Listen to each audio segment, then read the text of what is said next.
Estamos entonces con la doctora Karin Kopitoski, que es jefa del Servicio de Medicina Familiar del Hospital Italiano, y el doctor Javier Vilosio, ex ministro de Salud de la provincia de Río Negro. Y con ellos estamos abordando todo esto que tiene que ver con la medicina familiar. Fundamentalmente aspectos que no todo el mundo conoce y que nosotros pretendemos clarificar, porque son, como bien dijo la doctora Kopitoski, es una especialidad dentro de la medicina que a veces no es conocida. Uno recuerda, o los mayores recuerdan el médico de familia, entonces lo asocian a esto, pero creo que con el correr del tiempo esto se ha ampliado, es otra cosa. Entonces estábamos hablando con la doctora Kopitoski respecto del paciente que llega al hospital y se encuentra que, bueno, cómo lo atiende algún especialista de estas características. ¿Cuál es el universo que abarca el médico así de familia? Esto es lo que estábamos conversando, ¿no? Sigamos entonces con el concepto, mi querida doctora.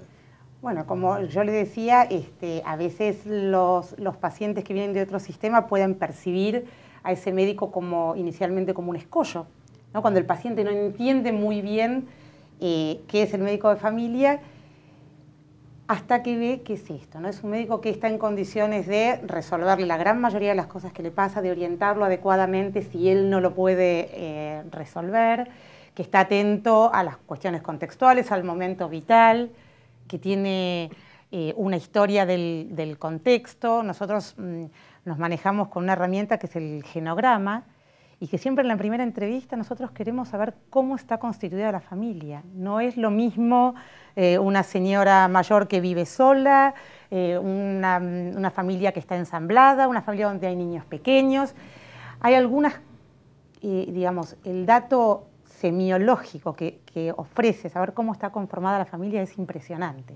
Ya con eso uno puede tener un montón de hipótesis.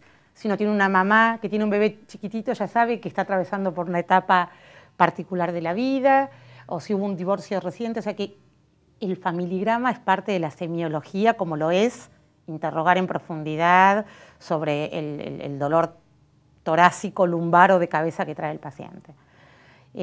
Así que para nosotros es esto, ¿no? Es esa primera entrevista, ese primer contacto, donde sin desatender el motivo de consulta, siempre, digo yo, alejamos el zoom y tratamos de mirar un poco más allá, ¿no?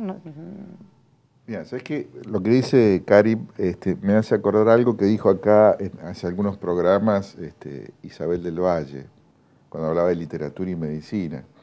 Ella decía algo así como que la medicina sabe mucho en medicina se habla mucho de las enfermedades, pero se habla poco del enfermarse.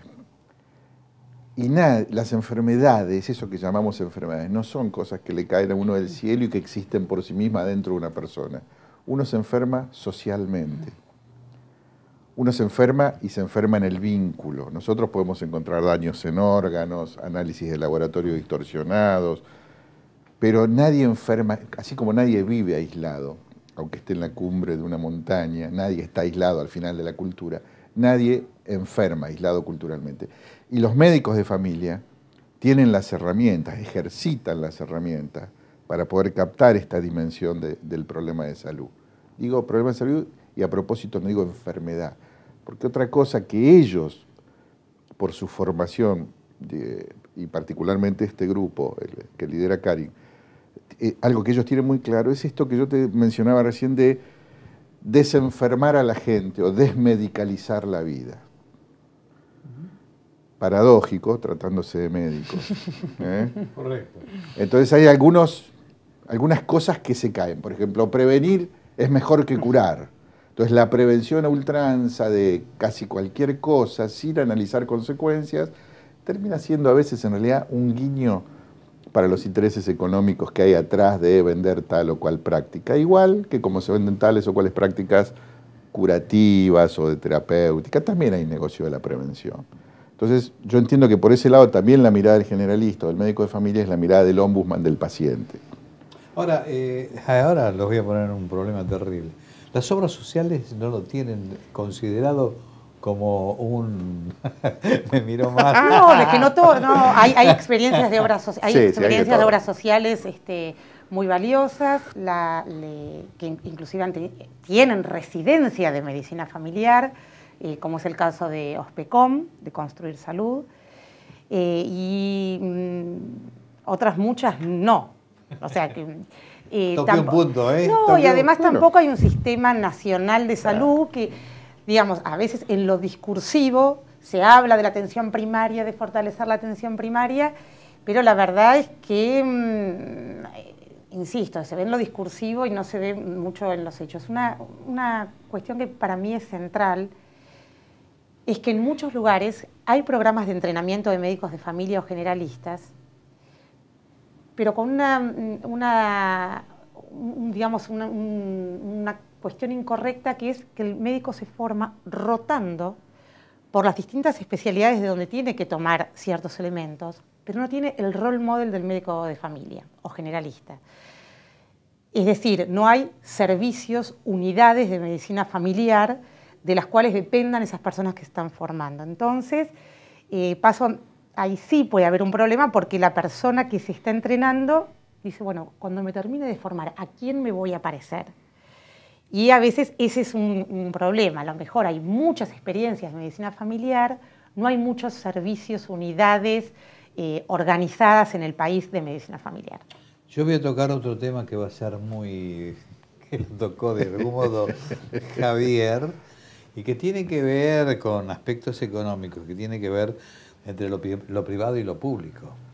Es decir, en lo privado está este asunto de tener que hacer caja, y por eso se recomiendan determinadas especialidades o determinados estudios. Y en otros casos en particular, bueno, todo ese aspecto se atempera, se deja de lado, precisamente porque no existe el compromiso económico. Es decir, ¿hasta qué grado la medicina no...? Yo te voy a decir algo peor. A ver, ya que estamos, vamos a redoblar la apuesta. Yo no creo que la divisoria pase por el interés económico. Creo que intereses hay en juego, tanto en lo privado como en lo público. En lo privado, por supuesto, está el interés de lucro, salvo que seas una ONG, que supuestamente no tenés interés de lucro, formalmente no lo tenés. Y en lo público hay otros intereses que se juegan y que influyen tanto como el exclusivo interés económico, que son los intereses de grupos, de sectores, de juegos de poder. O sea, el escenario es un escenario gris, no es un escenario blanco y negro. A esta altura de la vida, vos y yo, no Karin, que es jovencita, pero nosotros ya vemos el mundo en gris, no lo vemos en blanco y negro. Claro. ¿Por qué me involucra a mí? No, te digo por las canas. Claro.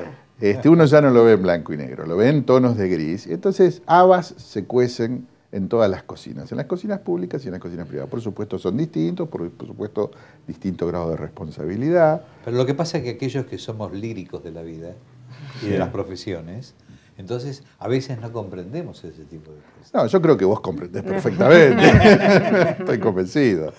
Mi estimada doctora Karin, ahora la cámara que está frente a usted tiene todos los elementos necesarios para escucharla, y la gente que está, por lo menos viéndonos, también tiene ganas de escucharla.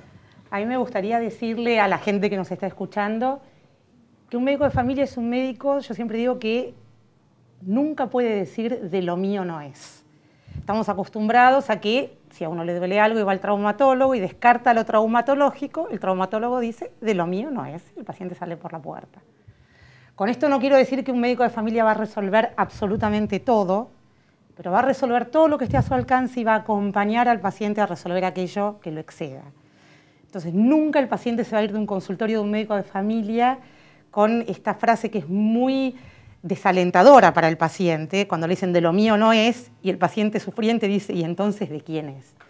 De manera que uno creo que protege bien su salud y va a estar bien atendido si tiene un médico con estas características. Yo abracé esta especialidad, confío plenamente en sus bondades y creo que es lo mejor que uno le puede ofrecer a un paciente. Me parece que es un cierre brillantísimo. Gracias, estimado doctor.